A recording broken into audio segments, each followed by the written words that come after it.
See the refrigerator at an angle there?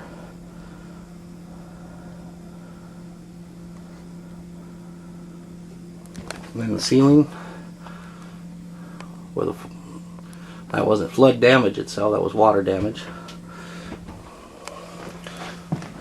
And of course all the boxes where I'm packing stuff, my cooler, all my food in it. Got my milk and everything in here. There's my sleeping bag. This is where I sleep. Gotta let it focus. There we go. That's where I sleep right there. And here's the room that I had the dogs in here when the news people come by. There's the beds. They're put up. They're ruined. I'm gonna get rid of them, but I've kind of been hanging on to them just in case. You know, someplace wants to trade them out or whatever. Here's some of the magazines that got ruined. Some of my catalog, all stuck together. Hundreds and hundreds of National Geographics. I'm going to go into the bathroom. Bathroom didn't get so bad. I mean, it's an old house, granted, you know, but so it didn't really get no damage. The floors in here, well, the floor in there actually did, and the floor in here, I don't know if you can, probably can't see it when I push, but the floor is giving way, good 3/4 of an inch. The broken TV. Here's some stuff that packaging was destroyed. You see how these boxes were damaged up. Like TVs and stereos and computers.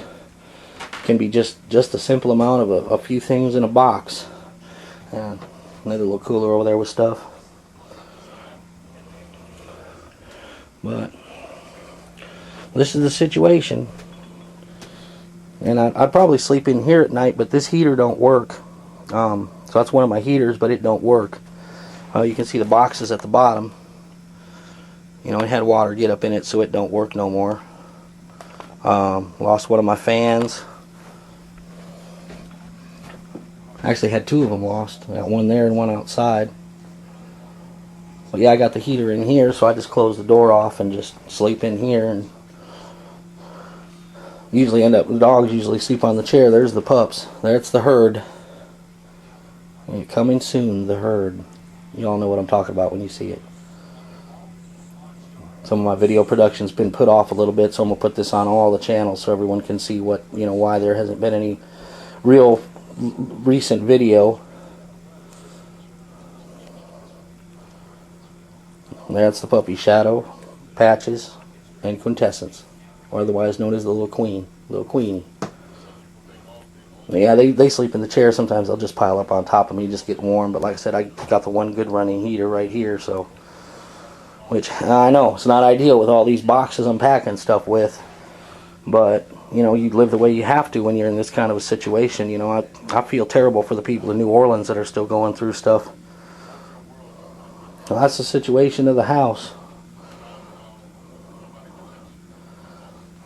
And it's been a trying thing. Been a lot on all of our minds. You know, it's not just me, it's all my neighbors. You know, all the people that have went through it.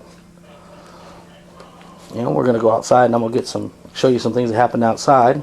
Okay, and there's my mailbox after it was vandalized. Someone came through and smashed it.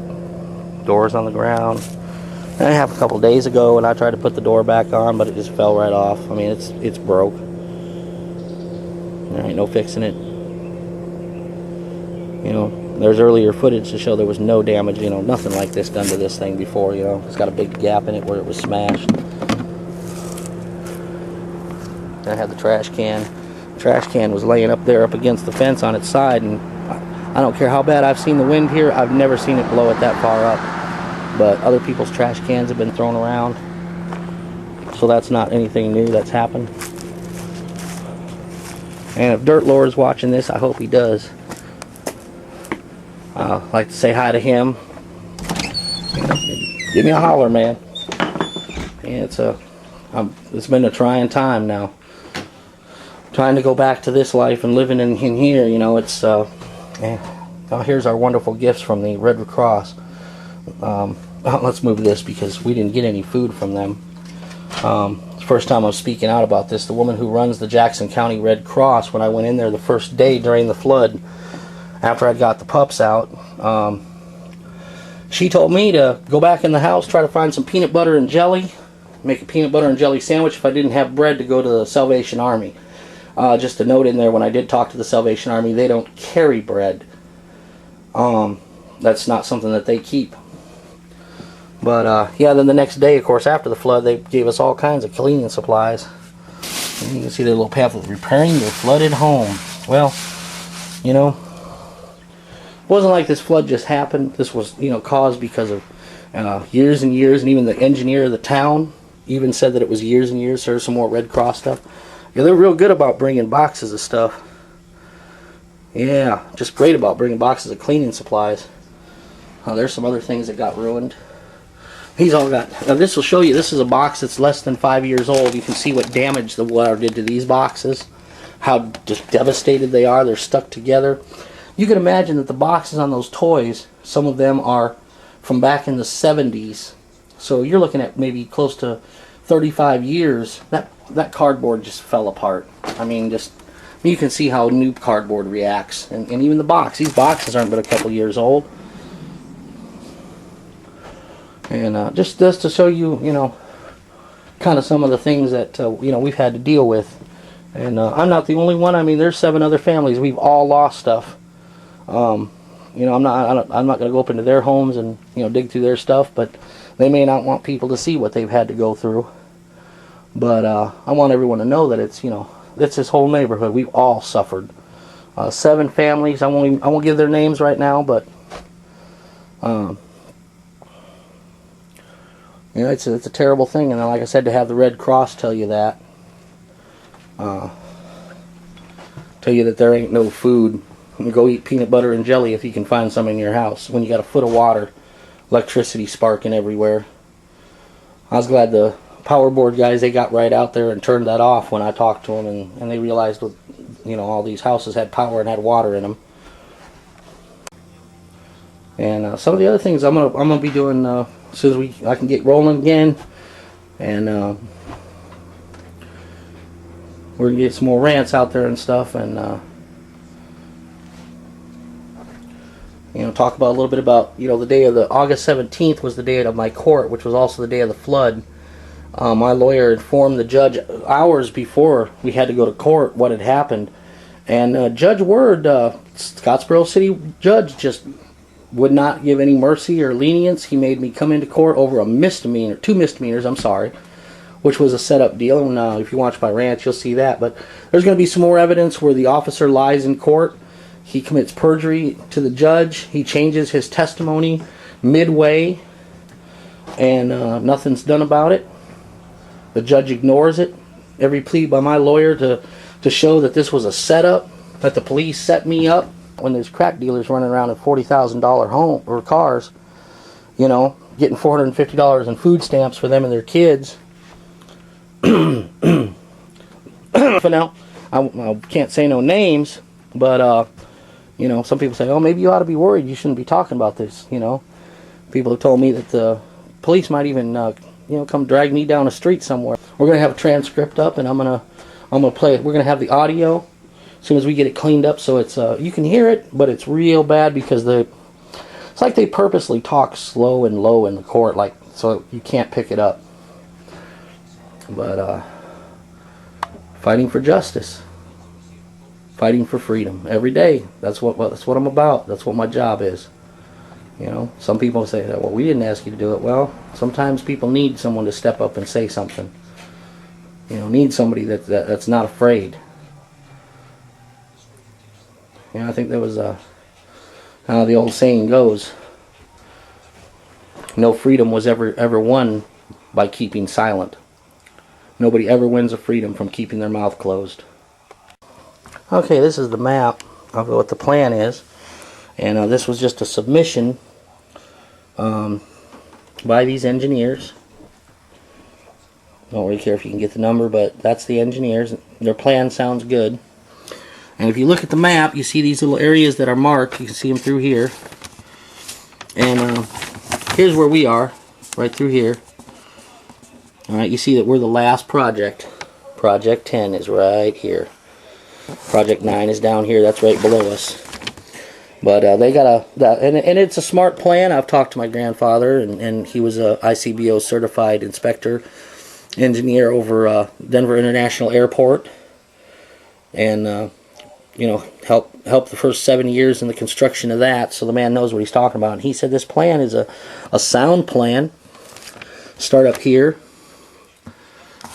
just northwest of us, on the other side of the hill. What is actually the hill. What we live in is called Croc over here. This is the hill, the infamous hill, and of course here's the railroad tracks. Run along through there. They're going to start up there and build a retaining pond, and then that's the only thing I don't agree with, because I think that they're trying to protect all through here is rich, nice homes in most of the areas. Not all of them now, but all these areas here have really nice homes. And I'm going to say it, rich white people. I'm sorry, I got to say it. People can call me a traitor. I've heard that from people here. I've heard it all. Heard them called every name that you can think of. You know, people that, anybody that's a minority, I've heard terrible things, terrible things said. But the plan is a good plan for how they work upwards, because I don't want to see any other neighborhoods flooded. I don't care if they're rich and white or not. I don't want to see anybody go through this, and if they, started up here, it would just flood down here in the next section, then flood in the next section, then flood in the next. I mean, it's got to be done from the bottom up. And, they split it off there, and, we are last, so we're not in a good situation for the next 10 years. But it's a good sound plan that they have. But all they got planned is to fix the town. We haven't heard nothing, haven't seen nothing. And even this engineer, though, said he went back and looked through the records, and in the town council meeting,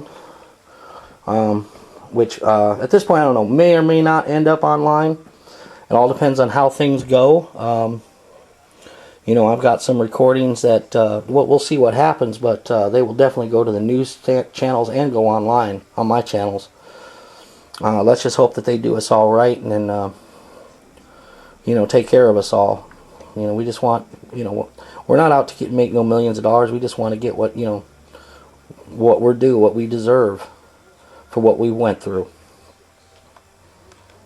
Cooler there into a bucket, so I dump the water out. Oh, another thing, I got to throw this in about the Red Cross, that they said this. Might be interesting, but and I have to quote the woman, so I'm going to say exactly what she said.